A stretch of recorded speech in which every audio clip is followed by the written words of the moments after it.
আমি এখন আপনাদের ১.৫ বছর আগের বেগুন গাছে কীরকম বেগুন হয় সেগুলো দেখাবো। বৃষ্টির কারণে কোনো খাবার দেওয়া যায়নি। আর শিকড়-টিকড় বেরিয়ে গেছে। এখানে খাবার দিব কিভাবে? অতিরিক্ত বৃষ্টি হয়েছে আপনারা জানেন। তো আজকে রৌদ্র বেরিয়েছে। তো তাল বেগুন গাছে প্রচুর পরিমাণে বেগুন হয়। এখন আকারে ছোট হয়ে গেছে। যেহেতু আমরা বস্তায় বা ক্যারেটে লাগিয়েছি তাই মাটির সীমাবদ্ধতা শিকড়ে একেবারে ভরে গেছে। তাই সাইজ ছোটই হবে।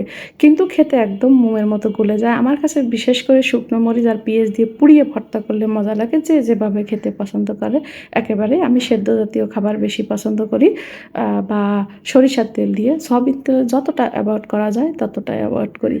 তো অনেকগুলোই বেগুন হলো এই গাছগুলো আমি শীতের আগেই কেটে ফেলে আবার নতুন করে বীজ বসাবো। আবার নতুন করে এই ক্যারেটেই মাটি প্রস্তুত করব। এই মাটিগুলোতে লাগাবো না। এই মাটিগুলো সম্পূর্ণ ফেলে দিয়ে নতুন করে আবার এই ক্যারেটে লাগালে আবার আমরা পর্যাপ্ত পরিমাণে ফল পাবো। তা দেখতেই পাচ্ছেন আমি অনেকগুলো বেগুন তুলে নিয়েছি। কী সবজি নিয়েছি মানে লাস্ট পর্যায়ের ধুন্দুল গাছ তো কেটেই ফেলবো কারণ ওগুলো আর রাখার সময় নাই। ওখানে এখন সিম গাছ আর লাউ গাছ উঠবে, মিষ্টি কুমড়ো গাছ উঠবে। চাল কুমড়ো গাছও এখন আর আমি লাগাবো না। তো এতগুলো সবজি আজ